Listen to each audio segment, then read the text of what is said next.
तो सेना और एमईए की प्रेस कॉन्फ्रेंस आपने सुनी और क्या कुछ महत्वपूर्ण पॉइंट्स रहे, इस पर हम डिस्कशन कर रहे हैं। हमारे साथ editor in chief Ravikant Mittal ji जुड़ चुके हैं। रविकांत जी, आपने सुना पूरी प्रेस कॉन्फ्रेंस को। उन्होंने आज सबूत भी बाकायदा दिए कि पाकिस्तान जो लगातार झूठ बोलता आया, फेक प्रोपेगेंडा जो फैलाता है, यह कहा जा रहा था कि 10 हमारे ऐसे महत्वपूर्ण ठिकाने हैं जिन्हें नुकसान पहुंचाया गया है। अब तो सबूत भी सामने आ गया है और फिर से पोल खुल गई है पाकिस्तान की कि किस तरह से झूठ फैलाया जा रहा है। बिल्कुल आकांक्षा, देखिए आज की जो प्रेस कॉन्फ्रेंस थी, ये पहले तो ये सुबह सुबह होने वाली थी 5:45 पे, उसके बाद ये पोस्टपोन हुई, 10 बजे होनी थी, अब करीब 11 बजे ये प्रेस कॉन्फ्रेंस हुई है। ये इसलिए महत्वपूर्ण है कि इसमें 3 चीज़ें आपको बहुत जो बताई गई वो ये है। पहले कि जो पाकिस्तान ने बीती रात को कई ऐसे कदम उठाए जो कि एस्केलेटरी हैं। बेसिकली क्या होता है कि आप एस्केलेट करना चाहते हो अगर किसी चीज़ को, क्योंकि हम हमेशा इंडिया की ये पोजीशन रही है जो ऑपरेशन सिंदूर जब हमने लॉन्च किया कि हम बहुत रिस्ट्रेंट, लिमिटेड और टारगेटेड काम कर रहे हैं, प्रिसीजन तरीके से कर रहे हैं कि जो हमारा टारगेट है कि भाई हम केवल आतंकवादियों के अड्डों को निपटाना चाहते हैं। उसके बदले में पाकिस्तान की कोशिश ये हो रही है कि वो इस जो हमारा आपस में जो कॉन्फ्लिक्ट चल रहा है उसको एस्केलेट करे। तो जो रात की उन्होंने जो भी कदम उठाए वो सारे एस्केलेटरी थे।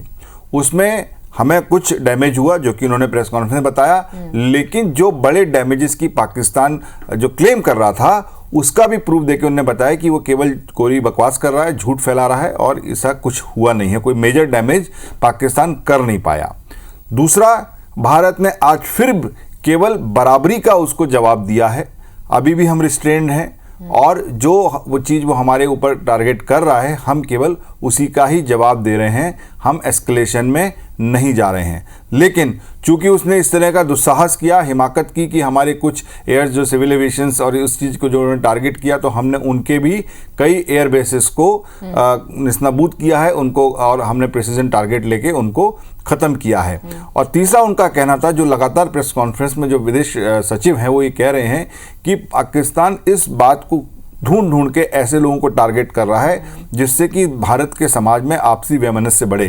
कभी वो हिंदू सिख के जो गुरुद्वार हैं उनको टारगेट कर रहा है, कभी क्रिश्चियंस उनको टारगेट कर रहा है, उनके कॉन्वेंट्स को जिसमें 2 बच्चों की डेथ भी हुई है। और तो लेकिन भारत कह रहा है कि हम इसमें एक हैं, हम इनके आने वाले नहीं हैं। और चौथी जो बात थी कि आज काफ़ी सारा जो डैमेज है वो रहवासी इलाके में हुआ है। हम लगातार सुबह से इमेजेस देख रहे हैं जम्मू कश्मीर से, और जो बॉर्डर के इलाके हैं वहाँ पे कई रहवासी इलाकों में ये जो ड्रोन हैं और या तो छोटे छोटे जो मिसाइल्स हैं वो गिरे हैं, जिससे घरों को नुकसान पहुँचा है और कुछ जाने भी उसमें गई हैं। तो ये 4 चीज़ें इस पूरी प्रेस कॉन्फ्रेंस के मोटे मोटे पॉइंट थे।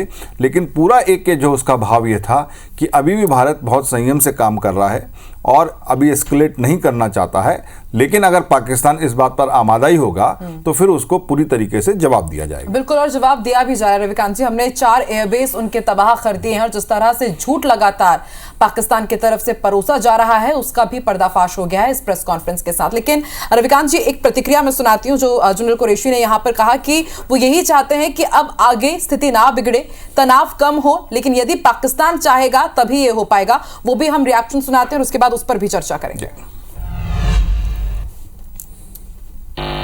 भारतीय सशस्त्र बल दोहराते हैं कि वे तनाव वृद्धि नहीं चाहते, बशर्ते पाकिस्तान भी ऐसा ही व्यवहार करे।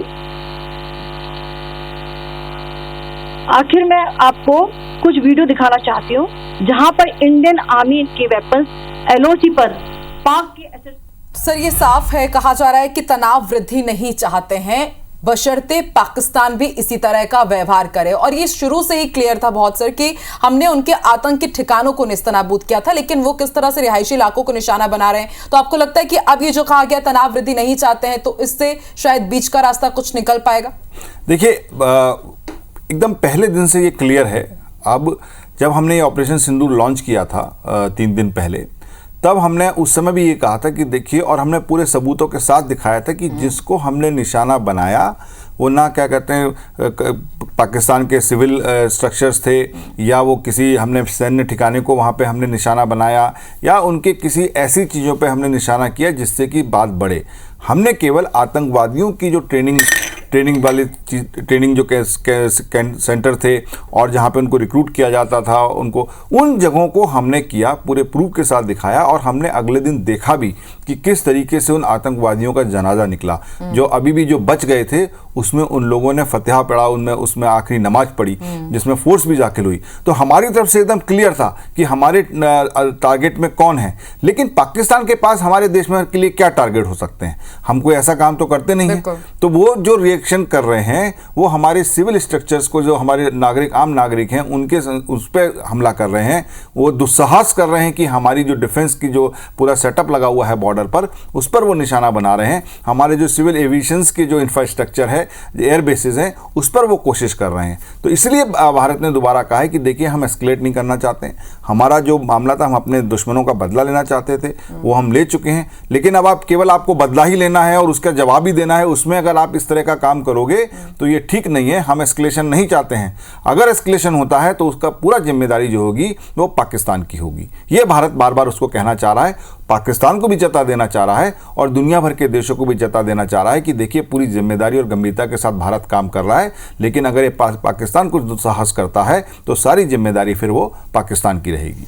रवि जी, लेकिन ये तो बार बार दोहराया ही जा रहा है हमारी तरफ से। जिस दिन ऑपरेशन सिंदूर लॉन्च हुआ था उसके बाद ही तुरंत कह दिया गया था कि हम संयम और एक सावधानी के साथ हम पूरा काम करें। जैसे कि आपने भी कहा कि रिस्ट्रेंट, लिमिटेड और प्रिसाइज हम वर्क कर रहे हैं। लेकिन उसके बाद लगातार उकसा रहा है पाकिस्तान। कल रात में भी हमले किए गए, फतह मिसाइल से अटैक करने की कोशिश की गई, उसे हमने नेस्तनाबूद कर दिया। तो लग नहीं रहा है कि पाकिस्तान बाज आएगा। तो यानी कि और कड़े कदम अब उठाए जाएंगे। हमने जब एयरबेस उनका तबाह किया तो वहां से भी रिएक्शन आया कि अब हम और जवाबी कार्रवाई तेज करेंगे। बिल्कुल, देखिए, अब आती है यहाँ पे एंट्री जो होती है वो होती है राजनीति की, पॉलिटिक्स की। अगर भारत ने वहां पर हमला किया है और घुस के मतलब कि जो हमारी मिसाइल्स और जो हमने प्रिसीजन जो वेपन दिए वहाँ पे पूरे उनके सीमा में घुसेड़ के हमने उनका सारा डिस्ट्रॉय किया है, तो आखिर जो वहाँ की लीडरशिप है, या जो वहाँ पे तो सेना को ही लोग लीडर मानते हैं कि वो सेना की ज़्यादा चलती है, पॉलिटिकल लीडरशिप कुछ भी हो, तो जनता जो सवाल उठा रही है कि वो आपको यहाँ पे आपके उन्होंने पूरा इंफ्रास्ट्रक्चर डिस्ट्रॉय कर दिया, 9 जगहों पर आपका डिफेंस सिस्टम कुछ नहीं कर पाया। हर जगह जो उनका ठिकाना था, जो निशाना था, भारत ने उसको पूरा अचीव किया उस टारगेट को। तो आप क्या कर रहे हो? आपकी क्या इसमें जवाबदेही? कोई भी आएगा और पाकिस्तान में मार के चला जाएगा? तो ये जो सवाल वहाँ पे है, तो उसका जवाब के चक्कर में वहाँ की सेना फंस गई है। देखिए, वो इतनी मॉडर्न नहीं है, इतने ज़्यादा वो लोग नहीं कि वो भारत से लड़ाई लड़ सकें। लेकिन वो फंसे हुए हैं कि उनको जनता का जो सवाल हैं, जो जनता के मन में जो एक बात, उसका भी उनको जवाब देना है। उनको ये बताना है कि नहीं जी, हम भी प्रोफेशनल आर्मी हैं और ये। तो ये केवल इस वजह से वो उसकी समस्या ज़्यादा है, हमारी समस्या नहीं है। हम तो कह रहे हैं कि भाई हम बहुत रिस्ट्रेंड हैं और ये आपकी अपनी डोमेस्टिक समस्याओं की वजह से आप कुछ अगर करना चाहते हो तो खबरदार उतना ही करो कि क्या कहते हैं जितनी ज़रूरत हो। अगर आप एस्केलेट करोगे तो हमारी फोर्सेस एकदम तैयार हैं पूरी तरीके से। आज भी प्रेस कॉन्फ्रेंस में उन्होंने बोला कि पूरी तरीके से मुस्तैद है। उन्होंने ये भी कहा कि बॉर्डर के इलाके में पाकिस्तान की तरफ से एस्केलेशन देखा गया है कि जो वहाँ पर उनकी जो सेना को लगाया गया है उसमें बढ़ोतरी देखी गई है। तो देखिए, ये थ्रेट परसेप्शन एक होता है कि हम देखते हैं कि भाई हमारी जो सिचुएशन है उसमें कितना थ्रेट परसेप्शन है। अगर हमें लगेगा कि उनकी फौजें वहाँ पर ज़्यादा बढ़ रही हैं, वो एस्केलेट करने के उसमें है, तो भारत पीछे नहीं रहेगा। देखिए, भारत से उनकी सेना का मुकाबला कोई बहुत बड़ी बात नहीं है। तो लेकिन चूंकि हम जिम्मेदार देश हैं, एक बड़े देश हैं, और हमारा केवल आप हमारे निर्दोष नागरिकों को मार के चले जाओगे तो उसका बदला हमने लिया है। तो ये पाकिस्तान को समझना चाहिए। अगर नहीं समझ में आ रहा तो दुनिया के देशों को उसको समझाना चाहिए कि भाई पंगा ना ले, है ना। अगर वो लेगा तो फिर भारत चुप नहीं बैठेगा और उसको फिर बहुत ज़्यादा झेलना पड़ेगा। बिल्कुल। और प्रेस कॉन्फ्रेंस में जैसे कि आपने बताया रवि जी की 3-4 बातें बहुत क्लियर हैं कि एक तो झूठ पर उड़ना बंद करे पाकिस्तान, दूसरा ये कि तनाव वृद्धि नहीं चाहते हैं, लेकिन पाकिस्तान एस्केलेट यदि करेगा, छेड़ेगा तो छोड़ेंगे भी नहीं। बहुत बहुत शुक्रिया रवि जी हमारे साथ जुड़ने के लिए और प्रेस कॉन्फ्रेंस के मायने क्या थे हमें समझाने के लिए। लगातार IBC 24 पर इस खबर से जुड़ा हुआ अपडेट जारी है। वक्त एक छोटे से ब्रेक का, बने रहिए हमारे साथ।